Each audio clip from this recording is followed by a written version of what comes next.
Welcome to Sports Econ 101, the show where we discuss sports topics from a business perspective. I'm your host, Edward Brown, along with my co-hosts, Vern Glenn, FP Santangelo Jr., and Russell Jackman. At each commercial break, we're going to ask a sports trivia question. Today's trivia theme is football, yet of course. And we got a few things to talk about. Can you imagine the amazing comebacks on Sunday for the teams that ended up winning? Apparently, the three teams that I guess we're primarily thinking about only had a 2% chance of winning, and I think they even said what the Jets had a 99% chance of losing. Holy smokes! I don't believe those How about the probabilities. Raiders, man? A 20 to nothing lead at the half. But also the way that just mistake after mistake, it was just like painful. And we'll also talk about Trey Lance, unfortunately, broken ankle out for the season, but Jimmy Garoppolo coming back, and we'll talk about his incentives in the next segment. Also, the poor coach of the Broncos, apparently he has a problem with time management, clock management, and so the fans had to kind of help him out there.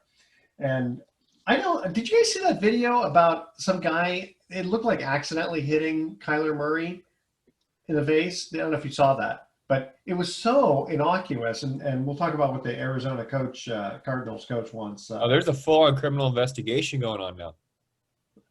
Yeah, oh, that's right. They said the cops weren't. The thing is, how many of you guys actually saw the video, like online? I just saw a small clip of it. It looked like somebody was just reaching over to try to get a high five and smack. Exactly, yeah. And the thing is, not that obviously we don't want any harm to come to any of the players, but if you stay on the field rather than like what the Lambeau Leap and that sort of thing. Because I don't think I've ever seen anybody get hurt on the Lambeau Leap. Primarily because they're going to be Packer fans, they're going to probably be careful. But they smack them on the shoulder pads and stuff, and it totally looked innocent to me. All right, stay with us. You're listening to Sports Econ 101. Don't touch that dial. We're going to be right back. Welcome back to Sports Econ 101. Edward Brown, FP Santangelo Jr., Vern Glenn, and Russell Jackman here. Okay, let's start off with, unfortunately, Trey Lance. It's kind of hard to tell at the bottom of the pile, but obviously he broke his ankle and he's out for the season. It was just kind of an awkward tackle. I mean, it was a designed run, 2:33 of the first quarter. He takes off, he follows his blocking, and then two guys hit him, and then it just the way he went down, it just created just too much pressure on the ankle, and it snapped. So not only did it snap, it dislocated, and the sources close to me say, the referees looked at him as he tried to get up, and the referee said, son, you might want to sit down and have somebody come over and look at that. And then that was it. So many people are critical to Shanahan on that play. And we saw Garoppolo just a few years ago when he scrambled out, and he's not a running quarterback, and he tore up his knee, and was out for the season just doing a simple scramble. So it just seems to me like it's one of those things that happens in the course of the game. Yeah, but he was in on 16 plays, 11 runs, and 3 designed runs, and then you saw what happened in the last one. But you know what? Running is part of Trey Lance's game. I mean, it's what he does. I mean, that's his thing. And I just think it's so interesting because running is also part of Josh Allen's game as well. And he's a lot bigger. Yes, he's 6'5" and he's 240. Yeah, I get that. But still, running versus that's just the nature of the guess. Hey man, it's football. I mean, you're gonna get hurt. I mean, I guess the thing is, and what I'm kind of gathering from Russ's comment is the fact that, it's one thing to be a running quarterback where you're kind of scrambling away, but then versus a running quarterback where it's designed for you to just kind of go up the middle, and where you're going to get hit. Right? I'm not going to lie, he wasn't running up the middle. He was running off tackle. Well, okay.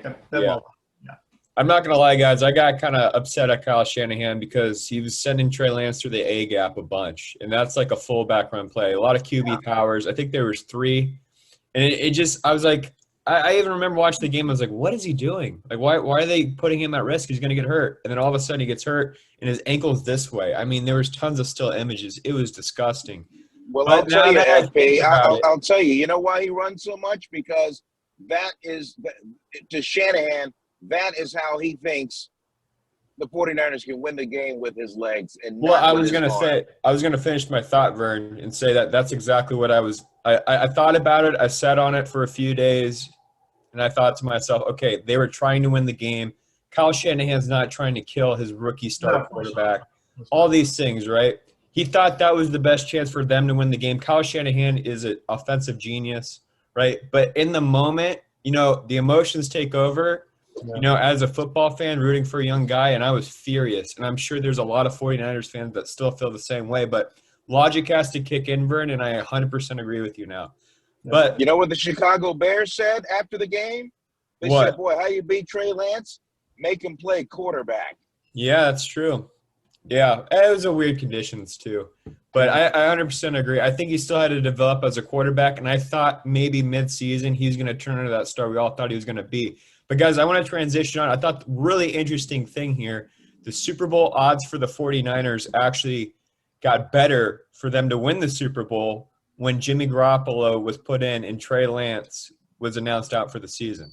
Isn't that pretty incredible stuff? Not shocked and not surprised. Yeah, just because Trey. I mean, look at it. I mean, you've got a. Not only do you have Jimmy Garoppolo, who knows the opposite, you got a healthy Jimmy Garoppolo for the first time.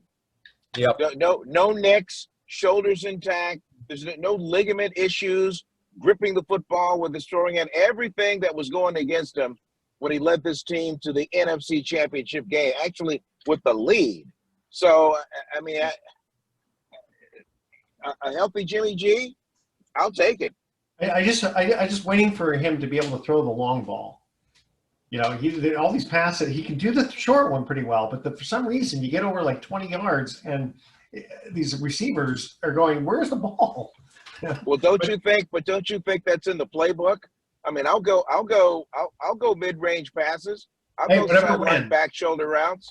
I'll do that if that gets me down the field, especially for like a 7-8 minute drive. I'll take that. Yeah, no, that's true. You wore down the defense. But FP, you were doing some research on Jimmy's incentives now. I mean, this is Sports Econ 101, so we might as well talk about some money. Jimmy Garoppolo, if he plays at least 25% of the snaps in a game, he receives a $250K bonus on top of his contract. So his base salary is $6.5 million this year. And if he wins the game, if the 49ers win the game, he gets another $100K. So he got $350K for beating the Seahawks 27-7.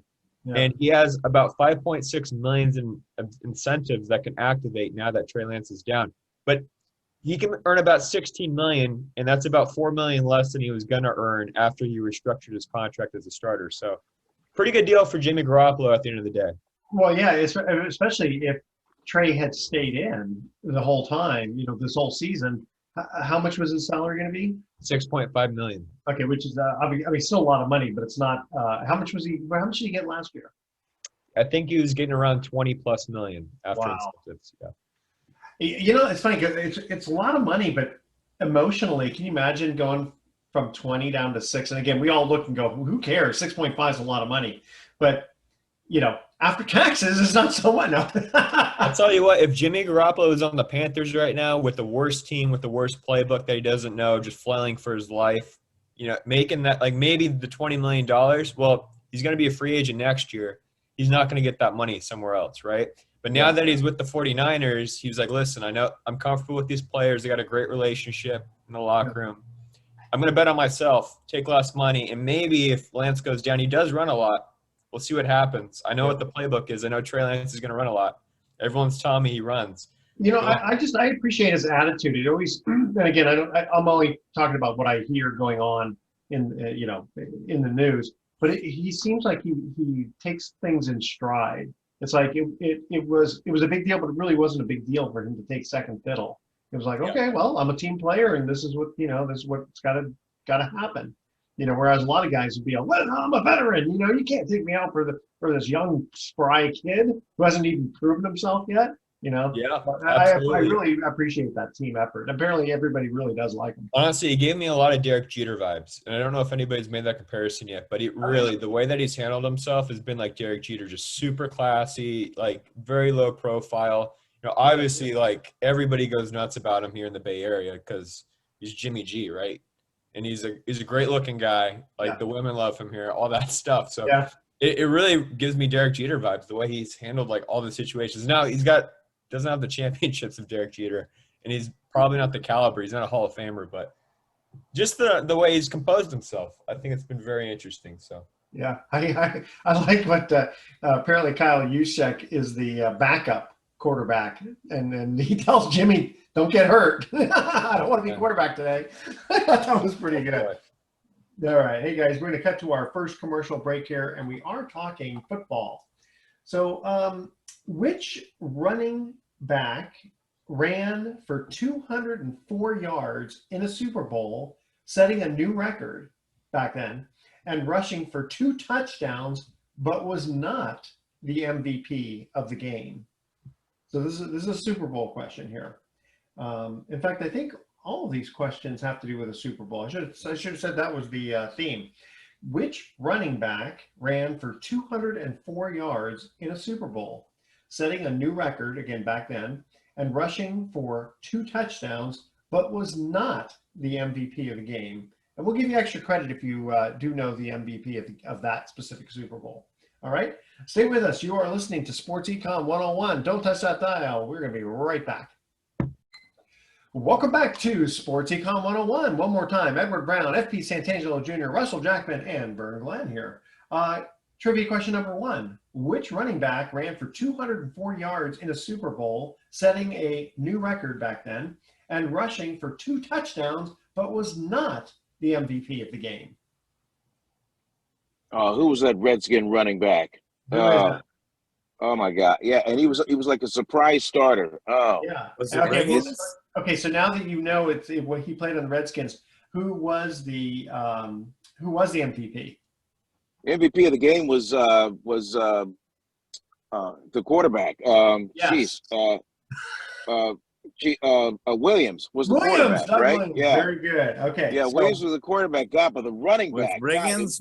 Was it Riggins? No, it wasn't John Riggins. It was a little back. yeah. And it was like a common name, like Jimmy Johnson, but it's not. Very close. Come on. Yeah. 5, 4, 3, 2, what? Timmy Johnson. Timmy Smith. Timmy Smith. Yep. Smith. Yep. And you never heard from him ever again. No. Yep. No. Yeah. Okay, FP, take it away. What do you got? Well, guys, let's do a week 2 recap of the NFL. The NFL, just the games and stuff. I want to talk about Amazon Prime on Thursday night. It was the first major streaming service to have a primetime game like that and air on Amazon Prime, which I thought was very interesting. I didn't know how it was going to go. I know Apple TV, we've talked about it. They haven't had the best baseball broadcast, but now is Amazon's time to shine. And Al Michaels, Kirk Herbstreit, Carissa Thompson, and Tony Gonzalez, paired with Richard Sherman and Ryan Fitzpatrick, is a hell of a broadcast team. So I was interested. Guys, that broadcast between the Kansas City Chiefs and I almost called them the San Diego Chargers. I still did that. Yeah. The Los Angeles Chargers was incredible. It was awesome. It was really, really good. I don't know if you guys had a chance to watch it, but the broadcast was great. The game was great. I think that really helps the broadcast. 27-24. Chiefs beat a really good Chargers team. But, yeah, guys, I was very impressed. I don't know about you. Yeah, I thought it really moved. I thought they had it going. I thought Fitzpatrick was strong. I thought that Sherman? Yeah, I thought Sherman was strong. I thought all the way around. I mean, they went in and they got it done. I mean, and they kept it moving, and they got a great match. Yeah. Did they say how many people listened or watched? I'm sure they're going to come out with the numbers either today or tomorrow. Not yet. Soon, okay. But I'm going to imagine it's pretty good. The only thing, guys, that the streaming service doesn't have yet, and I've heard complaints from restaurant owners, is that they are having trouble streaming the games in their restaurants. You can't turn on Apple TV on all the TVs, right? It's a pain in the butt. You can't just flip on the channel. You got to open up the streaming service. You got to sign in on 4 different TVs, and then the cap limit hits, and then you got to buy another streaming service. So it was free on Amazon Prime, and it's still going to be free all season, right? They're trying to get you to check out Amazon Prime, but that's the only drawback I think of streaming right now. It's really hard to find a streaming game in a restaurant. And it's like most drug dealers, they want to get you hooked on it now, and then next year it's going to cost you. Yeah. How do you know now? How do you know all about this drug dealing stuff, Russell? Yeah, I went to college. I went to college. Yeah. That's a great answer. But Pete, you were saying during the break that there was a problem, though. Was it DirecTV or what yeah, so DirecTV had mass refunds the past 2 weeks. So they have the NFL Sunday Ticket. I'm sure you guys known about that for years and years. I remember commercials playing about the NFL Sunday Ticket when I was like 5 years old, way back in the day. So the NFL Sunday Ticket, you can watch all the games, right? You just flip on, if you got DirecTV, you just flip on any game you want. It's awesome. But nobody could watch the games for the past 2 weeks, and everybody's been having issues. So not only was it bad week 1, right, but week 2, it's been a disaster. And now there's mass refunds happening. So that's a huge hit for DirecTV. Yeah.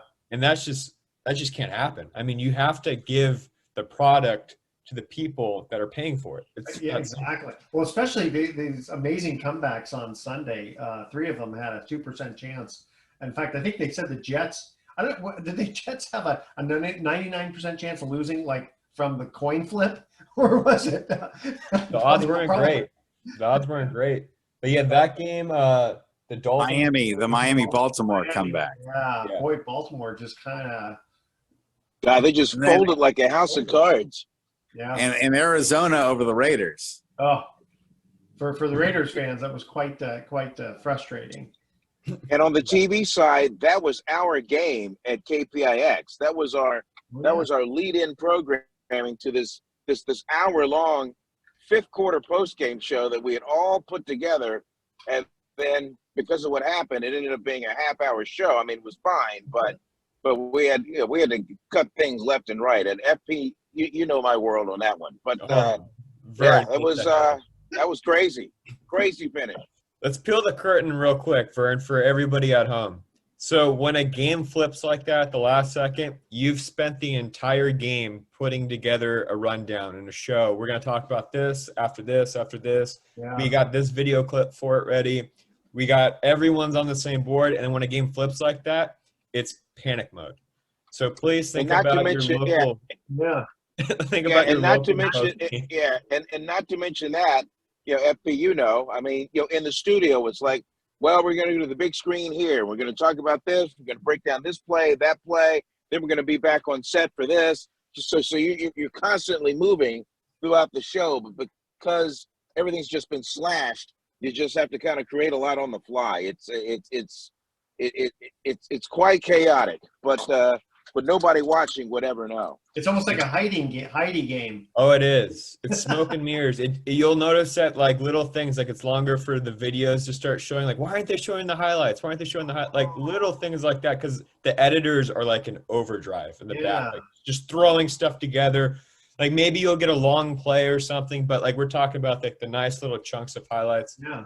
All that stuff is like we're in overdrive mode. But Vern, what's really interesting and then FP, not to cut you off, to compound it all, the Niner game was at 105 local. Yeah. The Raider game was at 125. Yeah. So you had one show where you had to address those two games. Yeah. So it was That's so tough. But Vern, I will say, and this is the last point I want to make, those shows I think are so much better chemistry-wise for the talent and on-air production, just because it's like everyone's just in like fight or flight mode, and like the chemistry is so much better. It's not as scripted, if that makes sense. Yeah. You actually see a lot more. You'll see like a lot more. It becomes more radio on TV. Yeah. And so I had Lorenzo Neal on with me to kind of break everything down, and so we're at the board and he's pointing things out. So like it's a cool segment. It's called The Lowdown, playing off his name. I like that. Lorenzo Neal. It was pretty cool. That worked out well. What was awesome. The show that would have come afterward? Because sometimes they just preempt a show if there's, too much going on. It's like an overtime game type thing. Oh yeah, that happens sometimes. You axe post-game shows because of studio space sometimes, like especially in October when like everything was kind of going on for the most part. When you have like baseball and basketball starting up and all those things, October is usually the craziest sports month. So yeah. What we had going in the old days, we would have a 5 o'clock newscast, and so in a situation like that, had we still had a Sunday 5 o'clock show, Lorenzo and I, we wouldn't have gotten on the air at all. It would have just, the game would have ended and we would have just gone right into the newscast. Yeah. But this year there was a little bit more of a commitment to sports for us. And so we were guaranteed a 4:30 to 5:30 hour-long slot. So it just ended up being a condensed show. Mm-hmm. Wow. Condensed shows. Gotta love them. And so moving on with that, specifically with the Raider game. So the Arizona Cardinals coach wants a fan who hit Kyler Murray in the face, banned for life. But, you know, if you see the video, now again, I only saw like a really like 6-second clip, but it just looked like the guy was trying to just sort of pat him and he just missed. He didn't hit him that hard anyway, you know? Yeah, so my advice to that fan or any fans out there, don't jump like 3 rows over somebody to try to touch someone because you might hit them in the face on accident. That just looked like what had happened. And it's still inappropriate. Like, you can't do things like that. You can't hit an athlete on the face or even on the head, right? Like, I know your intentions are probably good, right? But you've probably been drinking all day and you shouldn't be reaching over people to touch an athlete. That's just... Well, I think about like the Lambeau leap, right? I mean, everyone kind of pats him on the shoulders and.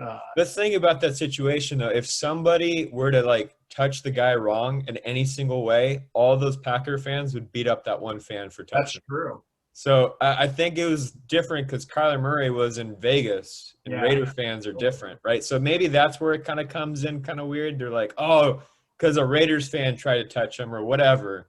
That this whole thing became convoluted. And also, it's kind of a reminder to the players to keep their distance too. Oh yeah, yeah. I mean, it's just, can you imagine, especially when you're in quote enemy territory and it's the Raiders? You know, anything can happen. You know, they could drag you up into the stands. You know. Yeah, you don't want anything.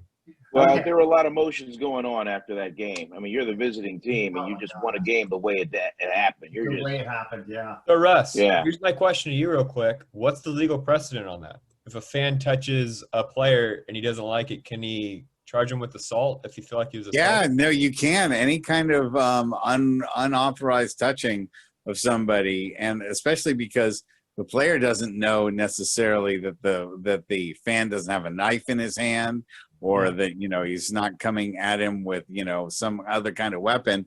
There's no way of telling that. Plus, if you read the back of your ticket, it says that you're not allowed to do any. Of course, they shrink down like about a 20-page document on the back of your ticket. Also, he took his helmet off. Okay, really quickly.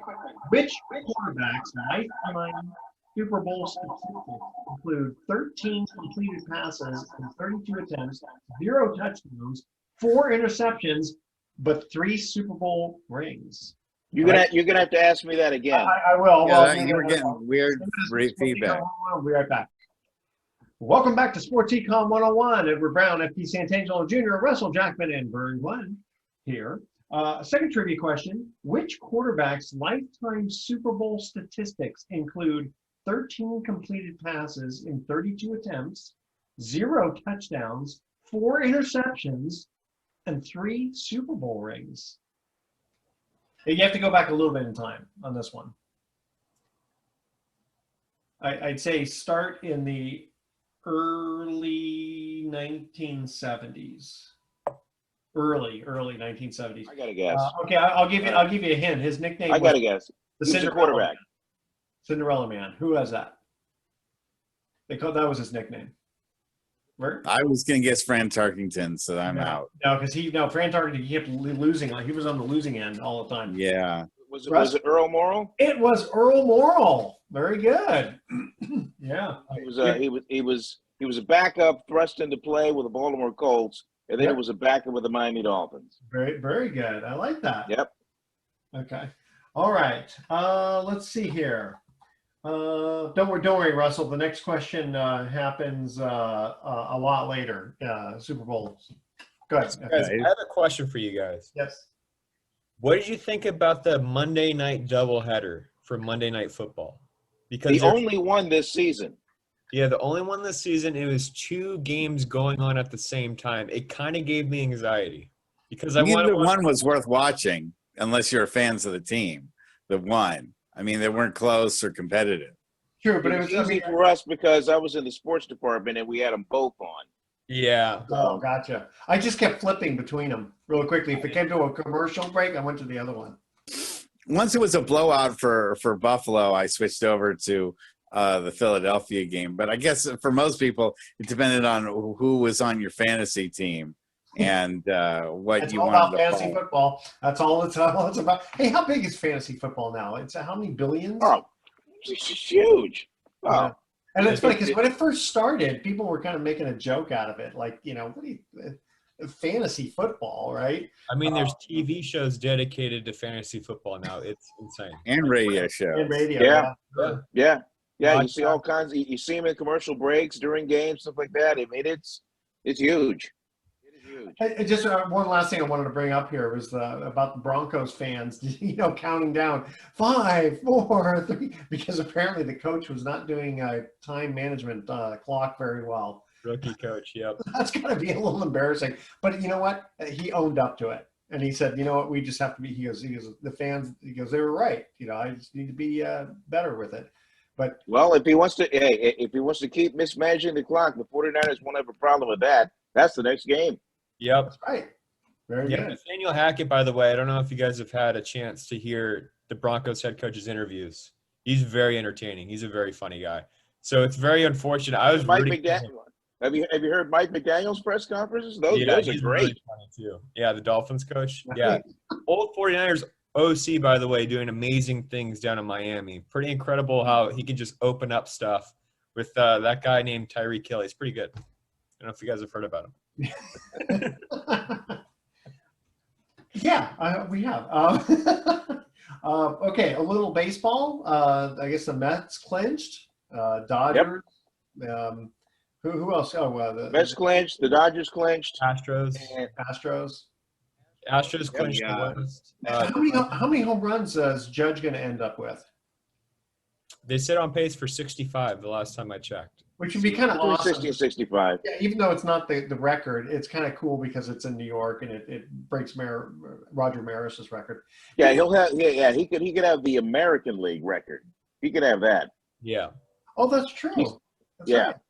Yeah. It's funny. Go back to in '61, Maris. I mean, I don't know if you ever saw any of the documentaries on that stuff. But that poor guy. Yeah, I've seen a lot of them.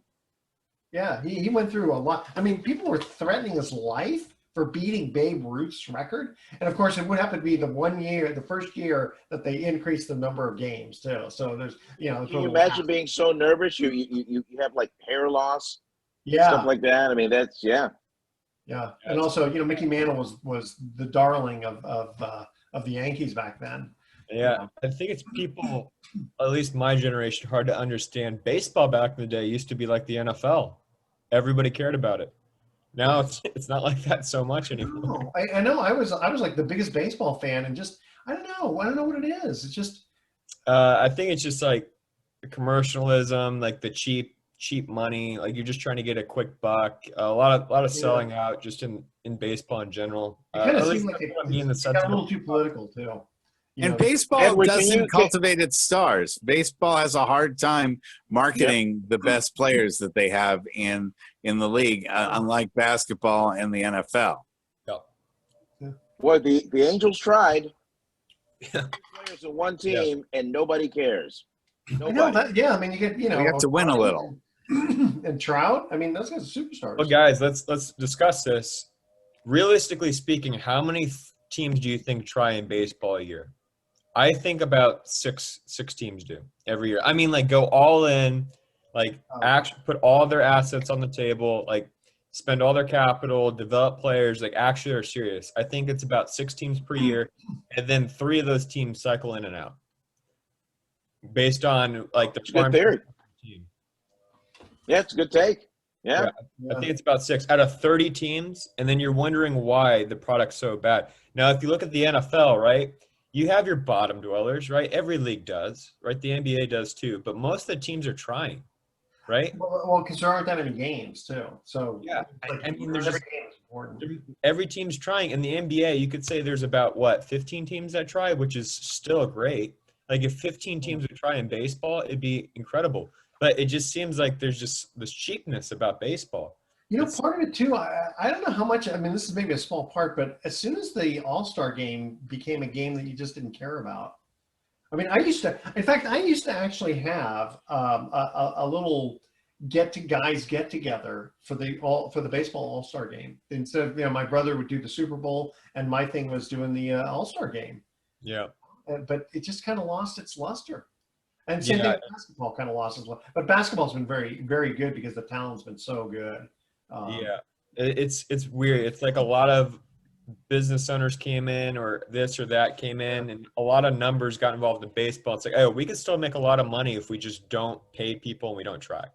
And they're like, oh, okay, sure. Yeah, that's great. Let's turn a profit. And then it became more about profit than trying to win being the ultimate goal for the profit. It's like, the Oakland A's would be a good example of that, but I don't know, I haven't seen their income statement, We're saying even the San Francisco Giants are like that around here just because they're not making big offseason moves. When there's players that are coming to the front office here, like, hey, I want to play here. And they're like, oh, we don't want to pay you right now. Or we don't think we have the run. Like, the things like that go on all the time. Scott Harris just got traded to the Tigers.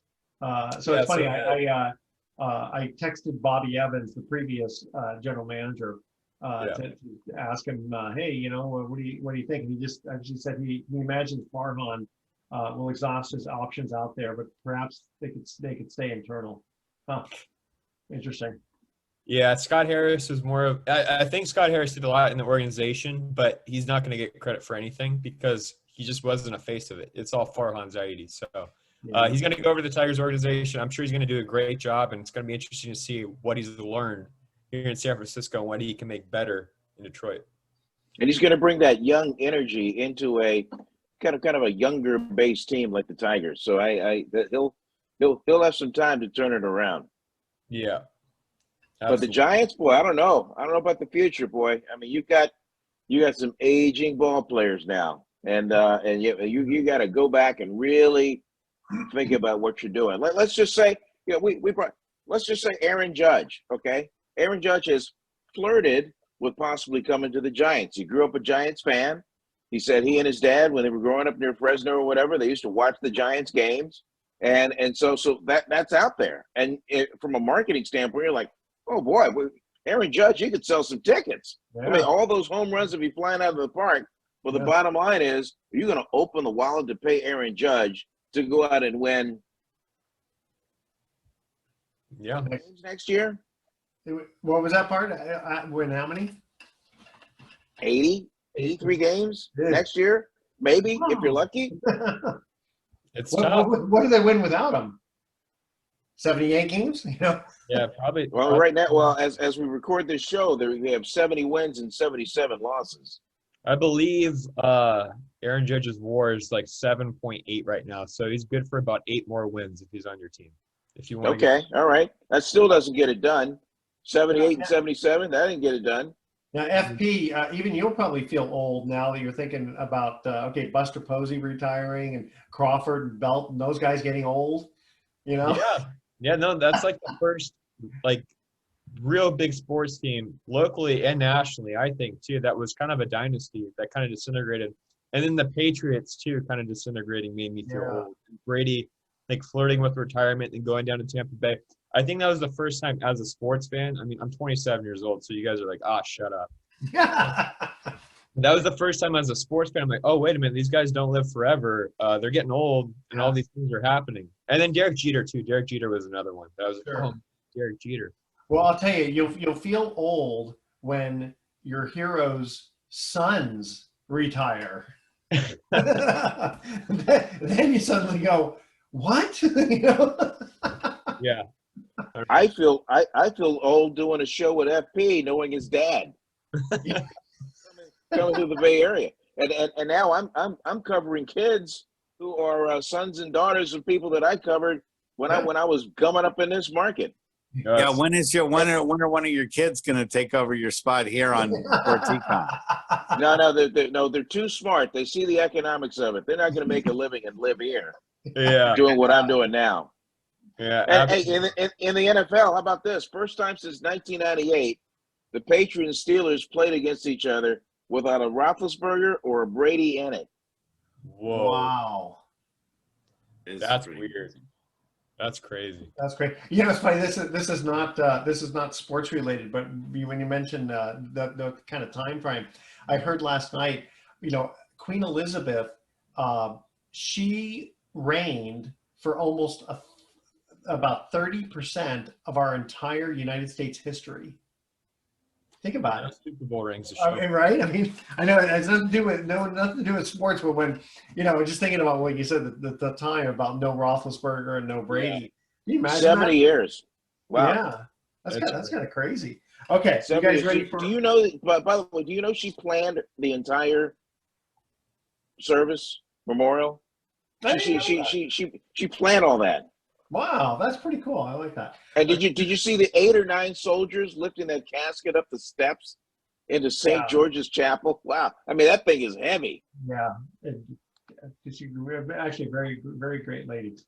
Okay, third trivia question. Atlanta Falcons safety Eugene Robinson was honored the day before Super Bowl 33 with the Bart Starr Award given by athletes in action to the NFL player most exemplifying high moral character and leadership.